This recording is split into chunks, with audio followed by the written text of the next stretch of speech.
नमस्कार, आपका स्वागत है इंडो जीएस क्लासेस में। आज हम यूपी पीसीएस के पीवाईक्यू के अंतर्गत एंशिएंट हिस्ट्री के पीवाईक्यू लगाएंगे, जिसमें हम पाषाण काल और सैंधव सभ्यता, जिसे आप कहते हैं सिंधु घाटी सभ्यता, उससे जुड़े हुए उत्तर प्रदेश पीसीएस में जो भी क्वेश्चन पूछे गए हैं वो आज हम इस क्लास में सॉल्व करने का प्रयास करेंगे। तो आज हमारा पहला प्रश्न है। इससे पहले हम 5 क्लासेस कर चुके हैं अपने पीवाईक्यू की। पहले प्रश्न में आप देखोगे कि रॉबर्ट ब्रूसफुट कौन थे। ये यूपी लोअर में आया है, लोअर सबऑर्डिनेट में 2015 में प्री में। रॉबर्ट ब्रूसफुट कौन थे? तो इसका सही जवाब है भूगर्भ वैज्ञानिक और पुरातत्वविद। इसमें जो है ए और बी ये दोनों ऑप्शन ठीक है। बाकी ऊपर देखेंगे। प्रश्न संख्या दूसरी, कोपेनहेगन संग्रहालय की सामग्री से पाषाण, कांस्य और लौह युग का त्रियुगीय विभाजन किया गया था। तो ये किसने किया था? तो ये जो है ऑप्शन ए थॉमसन ने किया था। कोपेनहेगन संग्रहालय जो है ये डेनमार्क के अंतर्गत है। तीसरा प्रश्न देखेंगे तो तीसरे प्रश्न में पूछा गया है कि 2 यहाँ पर सूचियाँ हैं, इनको सुमेलित करना है और नीचे जो कूट है उसके माध्यम से हमें अपना जो जवाब है वो देना है। तो ये यूपी पीसीएस प्रीलिम्स 2023 में प्रश्न आया था, जो आपके लिए महत्वपूर्ण हो जाता है कि ट्रेंड अभी क्या चल रहा है हिस्ट्री से क्वेश्चन पूछने का उत्तर प्रदेश पीसीएस में। तो यहाँ पुरातात्विक स्थल है इस तरफ, और इस तरफ है आपका वर्तमान स्थान, वो अभी कहाँ पर मौजूद हैं। तो नेवासा, जैसे कि हमें पता है कि नेवासा जो है महाराष्ट्र के अंतर्गत है, तो महाराष्ट्र से हम इसको मिलान कर देंगे। A3 किस किस में है? तो इसमें A3 नहीं है, ऑप्शन फर्स्ट वाला हमने गलत कर दिया, बाकी सब में A3 है। फिर हमने देखा कि डीडवाना जो है राजस्थान में है, तो C को हम फर्स्ट से मिलान कर देंगे। C1 किस में आ रहा है? C1 इसमें आ रहा है, बट A3 नहीं, इसलिए गलत है ये। और C1 इसमें आ रहा है, A3 भी है। C2 इसमें आ रहा है, C4 आ रहा है इसमें, इसलिए गलत है। इसमें C2 आ रहा है, इसलिए गलत है। इसलिए आपका ऑप्शन हो जाएगा तीसरा। तो यहाँ पर हम सिंपल एलिमिनेशन की टेक्निक के माध्यम से भी क्वेश्चंस को हल कर सकते हैं। कई बार ये छोड़ देते हैं, हम ऐसा सोचकर हम छोड़ देते हैं क्वेश्चन का, हमें तो ये आता ही नहीं है, हमने छोड़ दिया। लेकिन हम प्रयास करेंगे तो क्वेश्चन जो है सॉल्व हो सकते हैं। चौथा प्रश्न है,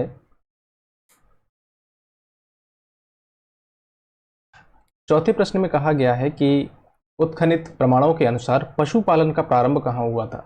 ये यूपीपीसीएस मेंस 2006 में, पहले मेंस में एमसीक्यू आते थे इस तरीके से प्रश्न, लेकिन 2018 के बाद ही चेंज हो गया, अब रिटर्न होने लगा है। तो यहाँ इसमें पूछा गया है कि पशुपालन का शुरुआत जो है कहाँ हुई थी। तो हो सकता है प्रीलिम्स में ये आ जाए। तो इसका सही जवाब है चौथे प्रश्न का ऑप्शन डी, मध्य पाषाण काल। मध्य पाषाण काल में जो है आपका पशुपालन का प्रारंभ होता है। इंडिया की बात करें तो इंडिया में आपने एक नाम सुना होगा, आदमगढ़। आदमगढ़ जो है यहाँ पर पशुपालन के साक्ष्य मिले हैं। और भीलवाड़ा राजस्थान के अंतर्गत एक और जगह है बागौर। तो ये 2 स्थान है इंडिया में। 5वां प्रश्न है, निम्नलिखित मध्य पाषाण स्थलों को भौगोलिक दृष्टि से पश्चिम से पूर्व के क्रम में व्यवस्थित कीजिए। तो हम सिंपली देख लेते हैं, ये हमारा हो गया ईस्ट, वेस्ट, नॉर्थ, साउथ। अब हमें अरेंज कैसे करना है, वो कह रहा है पश्चिम से पूर्व की ओर जो क्रम है उसमें अरेंज इसको करना है, ये जो स्थान है। तो हमने ये देखा कि वीरभानपुर जो है वेस्ट बंगाल में पड़ेगा, तो ऑब्वियसली बात है इस साइड में ये होगा। तो वीरभानपुर हो गया। और उसके बाद ये जो चौथा है महदहा, महदहा आपका कहाँ पड़ता है? प्रतापगढ़ में पड़ता है। प्रतापगढ़ कहाँ पर है? यूपी में पड़ता है। फिर एक लेखैया, लेखैया जो है आपका मिर्जापुर में पड़ता है, तो ये भी यूपी में आ गया। और पैसरा, पैसरा कहाँ पर है? ये बिहार में है, ये बिहार में पड़ेगा। अब इसको हमें अरेंज करना है, तो अरेंज करेंगे तो आप देखोगे सबसे पहले आएगा यूपी वाला, क्योंकि हमें पश्चिम से पूर्व की ओर जाना है। तो ये चौथा वाला महदहा, उसके बाद आएगा आपका दूसरा लेखैया, फिर आएगा आपका पहला जो बिहार वाला है, सबसे लास्ट में आएगा वेस्ट बंगाल जो आपका वीरभानपुर है। तो इसमें ऑप्शन हो जाएगा आपका तीसरा ठीक। 6वां प्रश्न देखते हैं।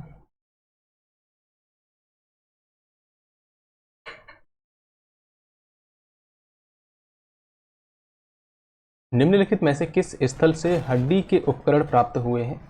पीसीएस मेंस 2010 में आया है। फिर same question UP RO ARO में इसको मेंस में लिया गया है 2013 में, मतलब 3 साल बाद। तो इसका सही जवाब है प्रश्न संख्या 6वें का सी और डी, मेहदहा और ये चौथा वाला, क्योंकि इन दोनों स्थानों से हड्डी के उपकरण प्राप्त हुए हैं। और 7वां प्रश्न है, एक ही कब्र से 3 मानव कंकाल मिलते हैं। तो यूपीपीसीएस प्री का क्वेश्चन है 2016 का। इसका सही जवाब है 7वें प्रश्न का ऑप्शन बी, दमदमा। दमदमा कहाँ पर है? प्रतापगढ़, उत्तर प्रदेश के अंतर्गत। 8वां प्रश्न है, खाद्यान्नों की कृषि सर्वप्रथम कहाँ प्रारंभ हुई थी? तो 8वें प्रश्न का सही जवाब है नवपाषाण काल में हुई थी। 9वां प्रश्न देखिए, मानव द्वारा सर्वप्रथम अनाज कौन सा यूज किया गया था? तो इसका सही जवाब है जौ। 9वें प्रश्न का ऑप्शन 3। क्वेश्चन संख्या 10वीं है, भारतीय उपमहाद्वीप में कृषि के प्राचीनतम साक्ष्य कहाँ मिलते हैं? तो प्रश्न संख्या 10वीं आप देखिए, 10वें का उत्तर है ऑप्शन बी, लहुरा देव।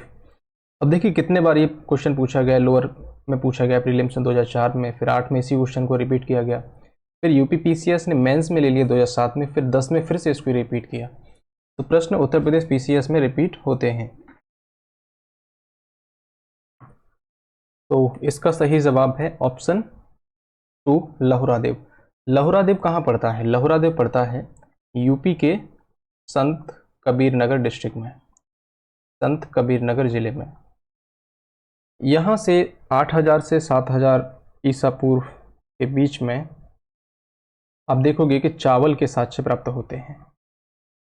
और इससे पहले आप देखोगे, क्योंकि ये नवीनतम खोज है, इससे पहले पाकिस्तान में माना जाता था, पाकिस्तान में सबसे पहला स्थल था जहाँ पर कृषि के प्राचीनतम साक्ष्य मिले हैं भारतीय उपमहाद्वीप में, तो वो है आपका मेहरगढ़ जगह पड़ती है पाकिस्तान में।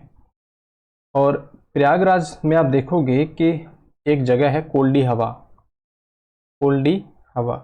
तो यहाँ से चावल की भूसी के साक्ष्य मिले हैं, लगभग 6500 ईसा पूर्व के आसपास इसका टाइम है। तो यहाँ सबसे जो पुराना है साक्ष्य जहाँ से मिले हैं वो है आपका लहुरादेव, ये नवीनतम खोजों के आधार पर है। अगला प्रश्न है 11वां, उस स्थल का नाम बताइए जहाँ से प्राचीनतम स्थायी जीवन के प्रमाण मिले हैं। तो स्थायी जीवन के प्रमाण कहाँ मिले हैं उसका नाम हमें बताना है। 2008 में यूपीपीसीएस मेंस में पूछा गया। इसका सही जवाब है मेहरगढ़, ऑप्शन 4।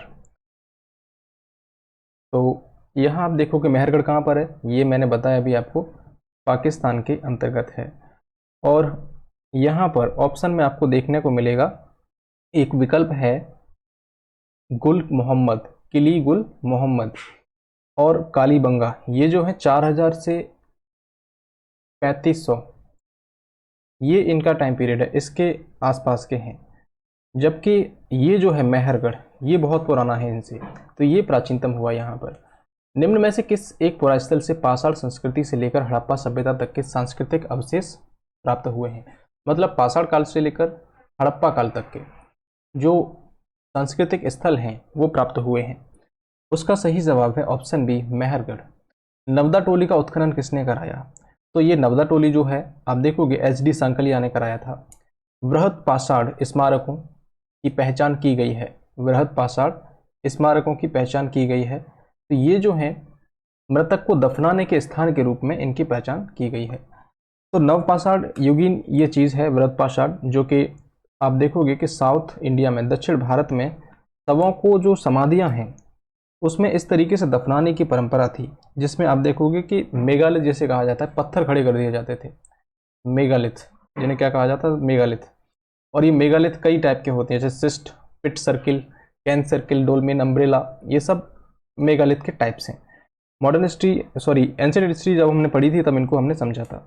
राग का टीला निम्नलिखित में से किस नवपाषाणकालीन स्थल से संबंधित है? तो प्रश्न संख्या 15 का सही जवाब है संगनकल्लू। संगनकल्लू कहाँ पर है? तो संगनकल्लू जो है मैसूर डिस्ट्रिक्ट, मैसूर के अंतर्गत आप देखोगे, मैसूर कर्नाटक के अंतर्गत आपको देखने को मिलेगा, और ये नवपाषाणकालीन स्थल है। तो राग का टीला संगनकल्लू में मिला है। और अगला प्रश्न है, निम्नलिखित में से कौन सा स्थल प्रागैतिहासिक कालीन चित्रकला के लिए प्रसिद्ध है? तो इसमें है अजंता, बाघ, भीमबेटका, अमरावती। तो ऑब्वियसली बात है भीमबेटका है। ये कहाँ पर है? मध्य प्रदेश में है भीमबेटका। कहाँ पर? मध्य प्रदेश में। मध्य प्रदेश के रायसेन जिले के अंतर्गत ये पड़ती है, जहाँ पर प्रागैतिहासिक कालीन चित्र मिले हैं। और इसकी खोज जो है 1957 में, कब हुई थी? 1957 में किसने की थी? वी.एस. वाकंकर। वी.एस. वाकंकर। 17वां प्रश्न है, गैरिक मृदभांड पात्र, इसका नामकरण हुआ था, कहाँ हुआ था? हस्तिनापुर में। 9 अहिछत्र या लाल किला। तो 17वें क्वेश्चन का सही जवाब है हस्तिनापुर में। हस्तिनापुर कहाँ पड़ता है? उत्तर प्रदेश के मेरठ डिस्ट्रिक्ट में पड़ता है। तो इसमें जहाँ उत्खनन किसने कराया था हस्तिनापुर में? बीबी लाल ने कराया था। बीबी लाल ने 1950 से लेकर 52 तक। और यहीं पर ये जो गैरिक मृदभांड हैं ये प्राप्त हुए थे। 18वां प्रश्न है, ताम्राश्म काल में, मतलब ताम्र पाषाणकालीन जो काल है उसमें महाराष्ट्र के लोग मृतकों को घर के फर्श के नीचे किस तरह रखकर दफनाते थे? तो ये बहुत ही पुराना क्वेश्चन है। उत्तर प्रदेश पीसीएस प्रीलिम्स 1997 में ये पूछा गया था। 18वें प्रश्न का सही जवाब है उत्तर से दक्षिण की ओर। तो महाराष्ट्र में ताम्र पाषाणकालीन संस्कृति है जिसे कहते हैं जॉर्वे संस्कृति। यहाँ पर आपको कई नाम दिखेंगे, जैसे कि नेवासा हमने शुरुआत में देखा था, दैमाबाद और चंदौली। एक नाम आप देखोगे एनसीईआरटी जब पढ़ते हैं आप, तो इनाम गांव का नाम आपने सुना होगा, इनाम गांव। तो यहाँ पर क्या है कि उत्तर से दक्षिण की स्थिति में घर के जो फर्श होते हैं उसके नीचे जो शव है उसको दफनाए जाने के साक्ष्य मिले हैं। और कब्र में मिट्टी के साथ में हड्डियां मिली हैं, साथ ही कुछ जो वस्तुएं जो रखकर ये दफनाते वो भी यहाँ पर प्राप्त हुई हैं। 19वां प्रश्न देखिए, निम्नलिखित में से किस स्थल से मानव कंकाल के साथ कुत्ते का कंकाल भी शवाधान से प्राप्त हुआ? मतलब मानव के साथ में कुत्ते को भी दफनाया गया है। ये 2008 में क्वेश्चन पूछा गया है। तो ये मिला है आपको। प्रश्न संख्या 19 का सही जवाब है ऑप्शन बी, बुर्जहोम। बुर्जहोम कहाँ पड़ता है? कश्मीर के अंतर्गत पड़ता है। तो कश्मीर में आप देखोगे बुर्जहोम पड़ेगा और ये नव पाषाणकालीन स्थल है। और यहाँ पर गड्ढे वाले घर भी मिले हैं जिसे कहा जाता है गर्तावास। ठीक है। विंध्य क्षेत्र के किस शिलाश्रय से सर्वाधिक मानव कंकाल मिले हैं? विंध्य क्षेत्र की बात की जा रही है, तो इसका सही जवाब है लेखैया। कहां पर है? लेखैया। अगला प्रश्न हम देखेंगे, तो यहां दो कथन हैं और एक में कथन है दूसरे में कारण है।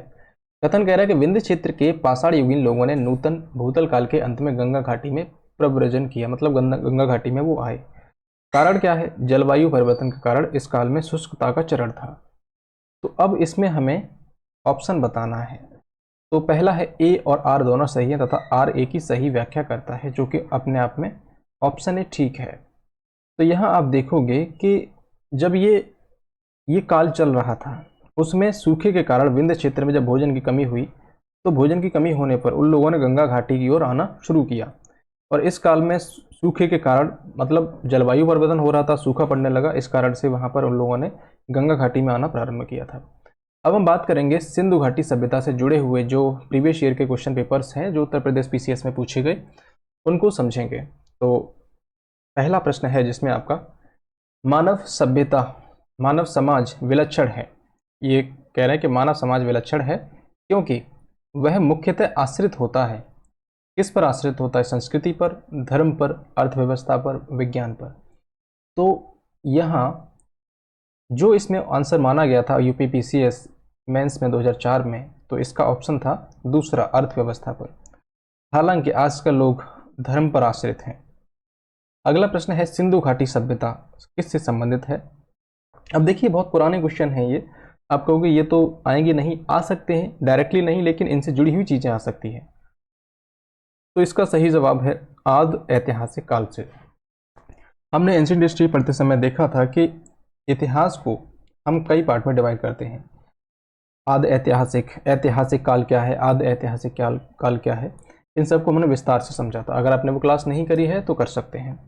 तीसरा प्रश्न है सिंधु घाटी सभ्यता में, सिंधु घाटी सभ्यता गैर आर्य थी, मतलब ये आर्य नहीं थे क्योंकि वह नगरीय सभ्यता थी, उसकी अपनी लिपि थी, उसकी खेतिहर अर्थव्यवस्था थी, उसका विस्तार नर्मदा घाटी तक था। तो प्रश्न संख्या तीसरे का सही जवाब है वह नगरीय सभ्यता थी।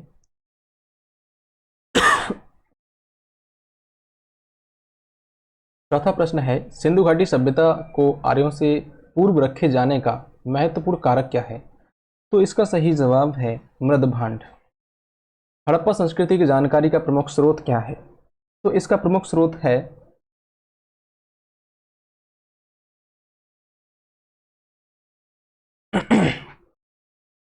क्षमा चाहते हैं, यहाँ पर चौथे प्रश्न के बाद पांचवा प्रश्न नहीं आया है, डायरेक्ट छठवां प्रश्न है।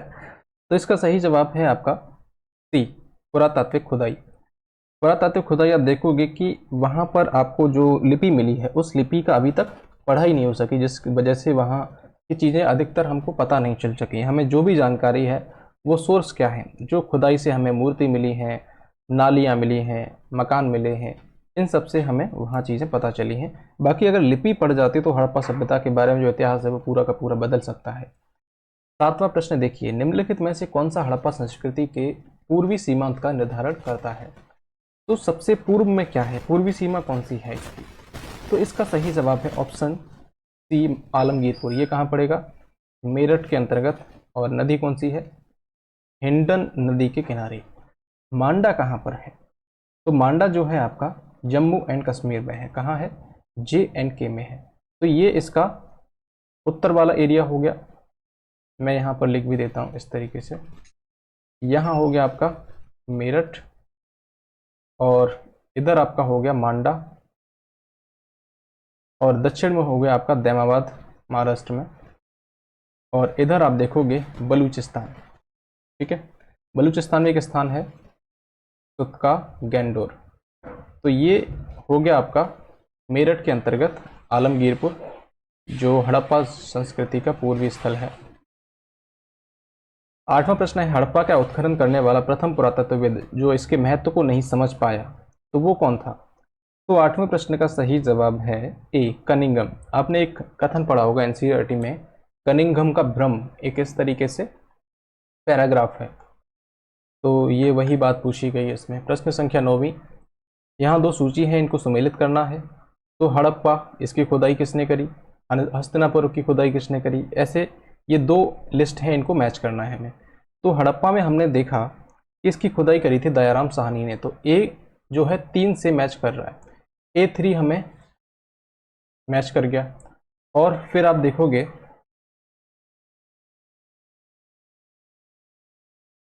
यहाँ सूची जो है सही से नहीं बनी है, तो इसका मैं ऐसे ही मैच कर दे रहा हूँ, बिकॉज ये AI जनरेटेड प्रेजेंटेशन है। और इसमें ऑप्शन बी जो हस्तिनापुर है, हस्तिनापुर को आप देखोगे कि BB लाल ने यहाँ पर खुदाई करी थी। और आगे आप देखिए तक्षशिला, तक्षशिला किसने किया था? तो तक्षशिला जो है जॉन मार्शल ने किया था। किसने किया था? तक्षशिला जॉन मार्शल ने किया था। और कौशाम्बी जो है NG मजूमदार ने। तो इस चीज़ को ध्यान रखना। 10वां प्रश्न है, निम्नलिखित में से कौन सुमेलित नहीं है? तो यहाँ आप देखोगे कि 10वें प्रश्न का ऑप्शन क्या है? हड़प्पा, दयाराम साहनी। तो ये सही है, हड़प्पा दयाराम साहनी ये सही है। यहाँ पूछा गया सुमेलित नहीं है। तुर्कोटदा, तुर्कोटदा जो है ये भी सही है। लोथल, लोथल जो है ये भी सही है। धौलावीरा जो है BK थापड़ लिखा है, जबकि गलत है। ये किसने किया था? RS बिष्ट ने यहाँ पर खुदाई करी थी। अगला क्वेश्चन है चनूदड़ो, चनूदड़ो के उत्खनन का निर्देशन किसने किया? इसका सही जवाब है JH मैके। ये लोअर में पूछा गया है 2015 में। और चनूदड़ो की खोज किसने की? तो NG मजूमदार ने 1931 में इसकी खोज की थी। और बाद में 1935 से 36 में यहाँ उत्खनन का कार्य कराता है मैके। तो खोज की थी मजूमदार ने, NG मजूमदार ने। अगला क्वेश्चन है, स्थापित सिंधु घाटी सभ्यता जिन नदियों के तट पर बसी थी वे थीं। तो नदियों के नाम हमें देखने हैं, सिंधु, चेनाब, झेलम, गंगा। तो यहाँ पर गंगा नदी का नाम नहीं आना चाहिए, इसलिए यहाँ पर ऑप्शन हो जाएगा 1, 2 एंड 3। सूची है यहाँ पर 2 और इनको मिलान करना है। और हमें जवाब देना है। तो आप देखो हड़प्पा जो है किस नदी के किनारे है? हड़प्पा रावी नदी के किनारे है। A2, ठीक है, A2 हो गया। और अगला है हस्तिनापुर। तो हस्तिनापुर जो है किस नदी के किनारे है? ये जो है गंगा के किनारे है। और नागार्जुनी कोंडा ये कहाँ पर है? नागार्जुनी कोंडा जो है ये कृष्णा के किनारे है। तो C4, ठीक है। पैठन अब बचा ये गोदावरी के किनारे है। तो आप देखोगे कि यहाँ पर गंगा जो है ये हड़प्पा से संबंधित तो है नहीं, लेकिन फिर भी यहाँ पे रख दिया गया है। और अगला क्वेश्चन है 14वां। यहाँ पर भी दो सूचियाँ हैं। अब यहाँ फिर से पूछ लिया गया हड़प्पा रावी नदी के किनारे है, ऑप्शन 3। यहाँ मैं इस तरीके से लिख देता हूँ, हड़प्पा जो है रावी नदी के किनारे है। कालीबंगा जो है, कालीबंगा घग्गर के किनारे है, मतलब ये दो से मैच करता है। लोथल जो है, लोथल ये भोगवा के किनारे है। रोपड़ जो है सतलज के किनारे है। तो ये आप देख लेना, ये इसमें आया 2010 में। सैंधव सभ्यता का महान स्नानागार कहाँ से प्राप्त हुआ है? तो 15वें क्वेश्चन का सही जवाब क्या है? 15वें प्रश्न का सही जवाब है मोहनजोदड़ो से जो स्नानागार प्राप्त हुआ है। उसकी लंबाई चौड़ाई कई बार अगर पूछ ली तो 12 मीटर जो है इसकी चौड़ाई है। और आप देखोगे कि 7 मीटर गहरा और 2.4 मीटर ये जो है गहरा है। तो यहाँ आप 7 मीटर जो आपने किया है वो लंबाई है, इसको करेक्ट कर लेना। ये गहराई है 2.4 मीटर। सिंधु सभ्यता के बारे में निम्नलिखित में से कौन सा कथन असत्य है? तो गलत कथन हमें फाइंड करना है इसमें से। तो इसका सही जवाब है नगरों में नालियों की सुदृढ़ व्यवस्था थी, ठीक है। मातृ देवी की उपासना की जाती थी, ये भी सही है। व्यापार और वाणिज्य उन्नत दशा में था, लोग लोहे से परिचित थे, गलत है। लोहे से परिचित नहीं थे क्योंकि ये सभ्यता जो है कांस्य युगीन सभ्यता थी। 17वां क्वेश्चन है निम्नलिखित में से कौन सुमेलित नहीं है? तो यहाँ पर भी हमें फाइंड करना है कौन सुमेलित नहीं है। आलमगीरपुर मेरठ उत्तर प्रदेश के अंतर्गत पड़ता है, सही है। लोथल कहाँ पड़ता है? लोथल जो है आपका गुजरात में पड़ता है। रोपड़ पंजाब में पड़ता है। कालीबंगा यहाँ दे रखा है आपका हरियाणा, जो कि हरियाणा में नहीं पड़ता। ये कहाँ पड़ता है?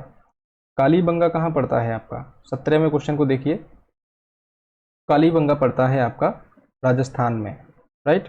राजस्थान में एक डिस्ट्रिक्ट पड़ता है हनुमानगढ़, हनुमानगढ़ में पड़ता है। और किस नदी के किनारे है? तो ये नदी का नाम है घग्गर, घग्गर नदी के किनारे ये पड़ता है। अगला प्रश्न है 18वां।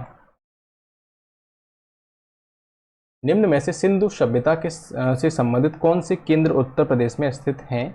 मतलब यूपी में कौन से जो जगह हैं वो स्थित हैं? तो एक तो हमने देखा आलमगीरपुर है, ठीक है। और हुलास ये भी है, ये सहारनपुर के अंतर्गत पड़ता है, सहारनपुर में है ये। और ये आलमगीरपुर मैंने बताया कि ये मेरठ के अंतर्गत है। तो तीसरा और चौथा इसमें जो है ऑप्शन डी सही है, ऑप्शन चौथा। प्रश्न संख्या 19 हड़प्पा संस्कृति के स्थल एवं उनकी स्थिति संबंधी निम्नलिखित युग्मों में से कौन एक सही सुमेलित नहीं है? तो नहीं वाला फिर से आ गया। तो 19वें प्रश्न का जवाब देखना है। आलमगीरपुर यूपी में है, दैमाबाद महाराष्ट्र में, और यहाँ देखोगे बनावली हरियाणा में है। राखीगढ़ी राजस्थान की नहीं है बल्कि हरियाणा की है, इसलिए ये गलत है। तो इसका गलत है ये वाला, इसलिए ये सही है। 20वां क्वेश्चन देखिए, सूची यहाँ पर दो हैं, इनको मिलान करना है हमें। तो इधर हड़प्पा कालीन स्थल हैं और ये राज्य हैं उनकी, इनको मिलान करना है हमें। तो मांडा हमने देखा था कि जम्मू एंड कश्मीर में था, तो तीसरे नंबर पर ये है जम्मू एंड कश्मीर। दैमाबाद हमने महाराष्ट्र में देखा था। और कालीबंगा कहाँ देखा था? कालीबंगा मुझे याद नहीं आ रहा, ठीक है। तो हम क्या करेंगे, राखीगढ़ी पर आ जाएंगे। राखीगढ़ी हमने देखा था हरियाणा में, तो ये दूसरे पर आ गया। बचा हमारा एक, तो ये कालीबंगा राजस्थान में आ गया, ठीक है। अगला देखिए अब 21वां प्रश्न है। ऐसे ही दो लिस्ट हैं, इसमें सही उत्तर का चयन करना है हमें। यूपीपीसीएस प्रीलिम्स 2020 का है। अब यहाँ आपको एक नया नाम मिलेगा हड़प्पा सभ्यता में, बालू, पाडरी। ये दो नए नाम मुझे भी सुनने में दिख रहे हैं और इसमें हमें अब देखना है, मिलान करना है। तो 21वें क्वेश्चन का चलिए मिलान करते हैं। 21वें क्वेश्चन को हम देखते हैं। बालू कहाँ पर है? बालू हमें नहीं पता। हुलास हमने देखा था कि यूपी में है, तो ये फर्स्ट से कर देंगे हम इसको फर्स्ट, ठीक है।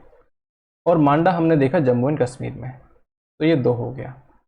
बाकी यहाँ पर ऑप्शन ठीक से नहीं लिखे हुए हैं, क्योंकि यहाँ पर इस तरीके से अगर लिखा होता कि ये जो है पैरेलल लिख दिए हैं। अगर यहाँ पर हम ए बी सी डी ऐसे करके फिर उसके बाद ऑप्शन लिखे हों, जैसे कि मैं यहाँ पर लिख देता हूँ इनको दोबारा। ये पहला हो गया 3 2 1 4, और दूसरा हम देखेंगे 2 3 1 4 2 3 1 4, तीसरा हो गया आपका 2 4 3 1, और चौथा लिख लेंगे 3 2 4 1। अब हमें देखना है, एलिमिनेशन लगाना है इसमें। तो B2 किस में आ रहा है? B2 इसमें है, B2 इसमें नहीं, ये गलत हो गया। B2 इसमें भी नहीं, ये भी गलत हो गया। अब इन दोनों में से फाइंड करना है। अभी हम D देखेंगे, D1 किस में आ रहा है? D1 इसमें आ रहा है ओनली, तो ये सही होगा, बाकी ये गलत हो गया। तो इस तरीके से हमारा ये वाला विकल्प ठीक है। कौन सा? ये वाला, चौथा, ये, ठीक। तो ऐसे हम एलिमिनेशन कर सकते हैं 2020 में। अब देखिए ट्रेंड किस तरीके से चल रहा है कि सूचियां दी, स्थान दिए, हमें उनका मिलान करना है। डायरेक्टली क्वेश्चन अब कम आ रहे हैं। और 22वां क्वेश्चन देखिए, इसको मिटा देता हूं मैं। हड़प्पा सभ्यता का स्थल मांडी भारत के किस राज्य में स्थित है? तो ये मांडी मांडा से अलग है। मांडा जो है कहाँ पर है? वो JNK में है, जम्मू एंड कश्मीर में है। लेकिन ये जो मांडी है ये यूपी के अंतर्गत है, उत्तर प्रदेश के अंतर्गत है। तो यहाँ आप देखोगे कि सन 2000 की बात है, जहाँ पर डिस्ट्रिक्ट पड़ता है एक मुजफ्फरनगर, मुजफ्फरनगर उसके अंतर्गत ये मांडी जगह पड़ती है। यहाँ पर एक गांव पड़ता है मांडी, यही इसी में एक किसान ने अपने खेत में गहरी खुदाई की, तो वहाँ पर कई सारे सिक्के, बर्तन और तमाम जो पुरापाषाण कालीन जो चीज़ें हैं, आई थिंक मेरा कहने का मतलब ये है कि सिंधु घाटी सभ्यता से जुड़ी चीज़ें जो हैं वो मिली थी। तो वहाँ पर जो आए थे पुरातात्विक, उन्होंने जो है इसको सिंधु घाटी सभ्यता से जोड़कर देखा, जो यहाँ पर चीज़ें मिली थी, और उस पूरे खेत को अपने कब्जे में ले लिया। 23वां क्वेश्चन है, हड़प्पा संस्कृति के निम्नलिखित स्थलों में से कौन सिंध से संबंधित है? तो 23वें क्वेश्चन का सही जवाब है ऑप्शन बी। क्यों? क्योंकि यहाँ देखिए हड़प्पा, मोहनजोदड़ो, चन्नूदड़ो, सुरकोटदा। अब यहाँ पर हमें देखना है कि सिंध में कौन कौन से आ रहे हैं। तो सिंध में केवल आपके आ रहे हैं चन्नूदड़ो और मोहनजोदड़ो, चन्नूदड़ो और मोहनजोदड़ो, इसलिए ऑप्शन 2 सही है। और 24वां क्वेश्चन है, सिंधु घाटी सभ्यता का कौन सा स्थान अब पाकिस्तान में है? तो पाकिस्तान में कौन सा स्थल है? आलमगीरपुर तो होगा नहीं, और लोथल भी नहीं होगा, कालीबंगा भी नहीं होगा, हड़प्पा है ये। दधेरी एक पर्वतीय हड़प्पीय पुरा स्थल है, हड़प्पाकालीन पुरा स्थल है, तो दधेरी की बात की जा रही है। दधेरी, ये भी एक मैंने फर्स्ट टाइम नाम सुना है। 25वां क्वेश्चन जो है दधेरी, तो यहाँ आप देखोगे कि दधेरी जो है पंजाब के अंतर्गत है।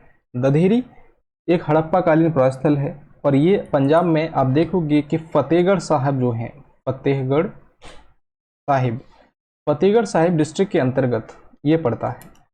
और यहाँ से जो है हड़प्पाकालीन जो चीज़ें हैं वो प्राप्त हुई हैं। सिंधु सभ्यता का कौन सा स्थान भारत में स्थित है? भारत में मोहनजोदड़ो नहीं है, हड़प्पा नहीं है, लोथल है, ऑप्शन सी। 27वां क्वेश्चन है, भारत का सबसे बड़ा हड़प्पा का जो पुरा स्थल है वो कौन सा है? तो इसका सही जवाब है 27वें क्वेश्चन का राखीगढ़ी। कौन सा है? राखीगढ़ी। राखीगढ़ी कहाँ पड़ता है? ये हरियाणा के अंतर्गत पड़ता है, जो हड़प्पा सभ्यता का सबसे बड़ा स्थल है, ठीक है। और इससे पहले आप देखोगे ये राखीगढ़ी जो है हिसार डिस्ट्रिक्ट के अंतर्गत पड़ता है, ये भी आप ध्यान में रखना। और इससे पहले कौन सा था? दूसरे नंबर पर आप देखोगे कि मोहनजोदड़ो है, मोहनजोदड़ो। और 28वां क्वेश्चन देखिए, एक जुते हुए खेत की खोज की गई थी, 2005 में आया है ये। तो ये जो की गई थी कालीबंगा में की गई थी, जो कहाँ पर है? राजस्थान में है। जुते हुए खेत के साक्ष्य मिलते हैं यहाँ से। 29 क्वेश्चन है, इसमें है 2 सूचियाँ हैं, इनको सुमेलित करना है। यहाँ स्थान है और वहाँ से प्राप्त हुई इस तरफ वस्तुएं हैं। तो हड़प्पा से हमें क्या मिला, हड़प्पा से हमें क्या मिला, 29वें क्वेश्चन का देखते हैं। 29वें क्वेश्चन में आप देखोगे, यहाँ पर आप देखोगे कि शवाधान R37 है, तो ये R37 हमें हड़प्पा काल से प्राप्त हुआ। लोथल से गोदीवाड़ा प्राप्त होता है, तो ये 2 हो गया। कालीबंगा यहाँ से जो है, अभी देखा तो हमने जुते हुए खेत के साक्ष्य प्राप्त होते हैं, चौथा ऑप्शन। मोहनजोदड़ो से नर्तकी की मूर्ति प्राप्त हुई है। और ये देखिए हड़प्पा सभ्यता वाली एक जो PYQ की क्लास है वो अलग से मैं करा चुका हूँ पूरी की पूरी, हम यहाँ दोबारा से इन्हीं क्वेश्चन को फिर से कर रहे हैं। सिंधु सभ्यता की विकसित अवस्था में, 30वां क्वेश्चन देखिए, सिंधु सभ्यता की विकसित अवस्था में निम्नलिखित में से किस स्थल से घरों में कुएं के अवशेष मिले हैं। घरों में कुएं के अवशेष कहाँ से मिले हैं, तो इस प्रश्न का सही जवाब क्या है। तो यहाँ जो है ये प्रश्न जो है कन्फ्यूजन में रहा था, इसके सभी को आंसर मिले थे, मतलब जो अंक हैं वो सभी को दिए गए थे, क्योंकि कोई एक स्थल नहीं था। अधिकांश जगहों पर, हड़प्पा में भी आप देखोगे, उसके अलावा अदर जो जगह है वहाँ पर भी घरों के अंतर्गत कुएं मिले थे। तो एक से ज़्यादा यहाँ पर ऑप्शन ठीक है, इसलिए इसको सभी को मार्क्स दिया गया था। तो घर में निजी कुएं होते थे, स्नानागार होते थे, ये उसकी मुख्य विशेषता, ऐसा नहीं कि केवल एक ही स्थान पर ये सारी चीज़ें प्राप्त हुई हैं। अगला है हाथी दांत का पैमाना हड़प्पाई संदर्भ में मिला है। 31 क्वेश्चन है कालीबंगा लोथल, यहाँ पर ऑप्शन 2 ठीक है। सिंधु घाटी सभ्यता के किस पुरास्थल से नाव के चित्र या मॉडल प्राप्त हुए हैं, तो इसका सही जवाब है कालीबंगा, रोपड़, हड़प्पा, कोटदीजी। चौथा इसका सही जवाब है। ये पूछा गया UPPCS प्री 2022 में। तो देखिए पहले गोदीवाड़ा पूछ सकता था, ये पूछ कहाँ से गोदीवाड़ा प्राप्त हुआ है, लेकिन उसने नाव के चित्र पूछे। 33 क्वेश्चन देखते हैं क्या है। यहाँ 2 कथन हैं, कारण हैं। ये क्या हुआ,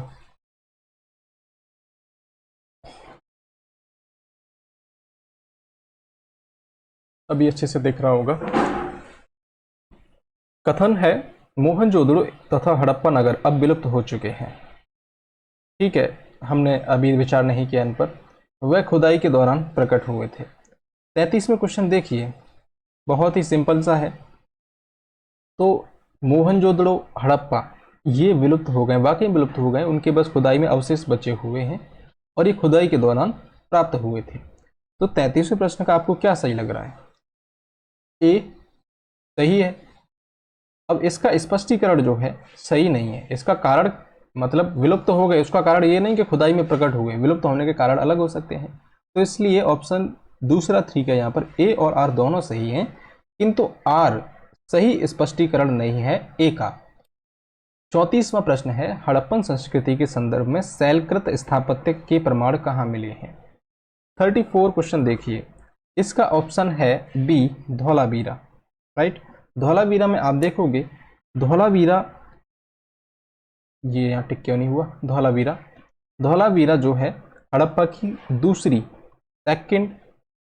दूसरी सबसे बड़ी बस्ती है। इससे फर्स्ट कौन सी थी, फर्स्ट है आपकी राखीगढ़ी। ये भारत की बात कर रहे हैं हम, पूरे भारत में सबसे बड़ा है राखीगढ़ी, फिर सेकंड स्तर पर आता है धौलावीरा। और कौन सा हड़प्पाई नगर 3 भागों में विभक्त है। 35वां प्रश्न देखिए, 2013 में ये पूछा गया है। तो इसका सही जवाब क्या है, लोथल, कालीबंगा, धौलावीरा, सुरकोटदा। तो धौलावीरा में ऐसी विशेषता देखने को मिलती है कि वो नगर जो है 3 पार्ट में डिवाइड है, जबकि हड़प्पा के अंतर्गत ज़्यादातर जो नगर हैं वो 2 पार्ट में डिवाइड होते हैं। 36वां प्रश्न है एक उन्नत जल प्रबंधन व्यवस्था का साक्ष्य प्राप्त हुआ है। 36 आलमगीरपुर, धौलावीरा, कालीबंगा और लोथल। इसका सही जवाब है धौलावीरा से। तो धौलावीरा कहाँ पर है, गुजरात में। आप देखोगे कि कच्छ डिस्ट्रिक्ट पड़ता है, वहाँ से ये मिला है। और यहाँ पर जो जल निकास की प्रणाली है, जल प्रबंधन है, वो बहुत अच्छा मिला है। यहाँ से आपको जल संचय जिसे आप कहते हैं जलाशय बना दिया, तालाब बना दिया, इसमें बारिश का पानी इकट्ठा हो जाए, तो इसकी जो व्यवस्था है, इसका जो साक्ष्य है वो मिलता है आपका धौलावीरा से। अगले प्रश्न को देखते हैं, निम्नलिखित में से किस स्थल से द्विशव संस्कार का प्रमाण मिलता है। मतलब एक साथ 2 शवों को दफनाने का प्रमाण कहाँ से मिलता है। तो 37वें प्रश्न का सही जवाब देखिए, कुंतासी, धौलावीरा, लोथल और कालीबंगा। तो यहाँ आपको लोथल से भी ये प्रमाण मिलता है इस ऑप्शन के अनुसार, कालीबंगा से भी प्रमाण मिलता है। क्यों मिलता है? क्योंकि लोथल से जो है तीन शवों को एक साथ दफनाए जाने का साक्ष्य मिला है। और आप देखोगे कि कालीबंगा से युगल सावधान, मतलब 2 लोगों को एक साथ दफनाए जाने का जो प्रमाण है वो मिला है। और एक और जगह है राखीगढ़ी, यहाँ से भी मिला है। तो ऐसा नहीं है कि केवल एक जगह से ये चीज़ प्राप्त हुई है। 38वां प्रश्न देखिए, हड़प्पन स्थल सनौली के अभी हाल में उत्खननों से प्राप्त हुए हैं। तो सनौली के बारे में पूछा गया है। एक सनौली जो है, इस पर मूवी है, पता नहीं कुछ डॉक्यूमेंट्री है, जिसमें एक बिहार का एक्टर भी है, उनके नाम याद नहीं आ रहा, मनोज करके नाम है उनका। 38 क्वेश्चन का सही जवाब क्या है? मानव समाधान मिला है, पशुओं के समाधान मिले हैं, आवासीय भवन मिले हैं, या फिर रक्षा की दीवार मिली है। तो इसका सही जवाब है मानव समाधान। 39 वस्त्रों के लिए कपास की खेती का आरंभ सबसे पहले किया गया था। तो ये भारत में किया गया था। 39 का सही जवाब है। 40वां प्रश्न है, निम्नलिखित में से किस पशु का अंकन हड़प्पा संस्कृति की मोहरों पर नहीं मिलता? तो कौन सा पशु है जिसका नहीं मिलता? सही जवाब है घोड़ा, क्योंकि हड़प्पा संस्कृति के लोग घोड़े से परिचित नहीं थे। मृड पट्टिका पर उत्कीर्ण सींग युक्त देवता की कृति प्राप्त हुई है। तो 41 क्वेश्चन जो है मृड पट्टिका की बात कर रहा है। मृड पट्टिका क्या है? तो यहाँ आप देखोगे कि दोहरे सींग वाले देवता का अंकन यहाँ से मिलता है। मोहनजोदड़ो में भी आप देखोगे कि सींग वाले देवता का उल्लेख मिलता है। तो यहाँ ऑप्शन कौन सा ठीक हो जाएगा? ऑप्शन यहाँ पर आप मोहनजोदड़ो नहीं है तो कालीबंगा ठीक होगा। 42 क्वेश्चन देखते हैं, मूर्ति पूजा का आरंभ कब से माना जाता है? तो पूर्व आर्य, उत्तर वैदिक काल, मौर्य काल, कुषाण काल। तो प्री आर्यन एज से मूर्ति पूजा का जो आरंभ है वो माना जाता है। निम्नलिखित में से कौन सी सभ्यता नील नदी के तट पर पनपी? 43 तो इसका सही जवाब है ऑप्शन डी, मिस्र की सभ्यता जो है नील नदी के किनारे बसी। ये सिंधु घाटी सभ्यता जो है, ऑब्वियसली ये नाम से पता चला, सिंधु नदी के किनारे और उसकी जो सहायक नदियां हैं। 44वां प्रश्न देखिए, निम्नलिखित सभ्यताओं का उत्तर से दक्षिण का सही क्रम कौन सा है? 2016 ये पूछा गया है। ये जो सभ्यताएं हैं, माया, एज़टेक, मोइस्का, इंका, ये उत्तरी अमेरिका के अंतर्गत आपको ये सभ्यताओं के नाम देखने को मिलेंगे, वहां पर ये सभ्यताएं पाई गई थी। तो एज़टेक सभ्यता जो है पहले नंबर पर आएगी, क्योंकि यहाँ पूछा गया है कि उत्तर से दक्षिण का सही क्रम कौन सा है। तो एज़टेक आएगी। एज़टेक में आप देखोगे कि अमेरिका का जो मध्य अमेरिका, दक्षिणी अमेरिका जो है आपका, उत्तरी अमेरिका का दक्षिणी वाला पार्ट, साउथर्न वाला पार्ट, उसमें आप देखोगे कि Belize, Guatemala, Salvador, El Salvador, Nicaragua, Costa Rica, ये सब जो एरिया हैं वहाँ पर ये एज़टेक पाया जाता है। फिर माया का भी इसके दक्षिणी भाग, दक्षिण पूर्वी मैक्सिको से लेकर आप ग्वाटेमाला, बेलीज, एल सेल्वाडोर और एक पड़ता है होंडुरास, वहाँ तक जाओगे तो ये माया वाला जो सभ्यता है ये आपको देखने को मिले। फिर मोइस्का और इंका। तो इसका सही जवाब है ऑप्शन 4। 45वां प्रश्न देखते हैं। 45 क्वेश्चन है नहीं, और हमने यहाँ पर अपने ये सारे क्वेश्चन हल कर लिए हैं। तो आज हमने एंशिएंट हिस्ट्री के अंतर्गत पाषाण काल से लेकर सिंधु घाटी सभ्यता तक के प्रश्नों को हल किया है। उम्मीद है आपको ये प्रश्न समझ में आए होंगे, अच्छे लगे होंगे और आपने कोशिश की होगी इनको सॉल्व करने की। मिलते हैं आपसे अगली क्लास में, तब तक आप अपना ख्याल रखिए। और अगर आपको इसका PDF चाहिए तो इसका PDF मेरे टेलीग्राम चैनल, जिसका नाम है इंडो GS क्लासेस, यहाँ पर आपको मिल जाएगा। वो आप जो है डाउनलोड कर सकते हैं वहाँ जाकर, या फिर क्लास के ये जो क्लास है आपकी, इस वीडियो के डिस्क्रिप्शन में इसका मैं लिंक डाल दूंगा इस चैनल का, जहाँ से आप इसका PDF डाउनलोड कर सकते हैं। अगर आपको इसमें कोई डाउट है, कोई परेशानी है, तो आप निश्चिंत बेझिझक होकर इस वीडियो के नीचे कमेंट कर सकते हैं। और अगर आप इसी तरीके से PYQ अटेम्प्ट करना चाहते हैं रोज़, तो आप कर सकते हैं, हमसे जुड़ सकते हैं इस चैनल को सब्सक्राइब करके, क्योंकि हम रोज़ 10 बजे के आसपास एक क्लास करते हैं जिसमें हम उत्तर प्रदेश PCS से संबंधित जितने भी PYQ हैं वो अटेम्प्ट करेंगे आज से 8-9 महीनों तक। और ये क्लास आपकी रोज़ होने वाली है, तो इसमें कोई गैप नहीं है। संडे को आपका गैप रहता है, ओनली मंडे टू सैटरडे 10 बजे तक आपकी क्लास रहती है। धन्यवाद, मिलते हैं आपसे अगले टॉपिक में। Thank you.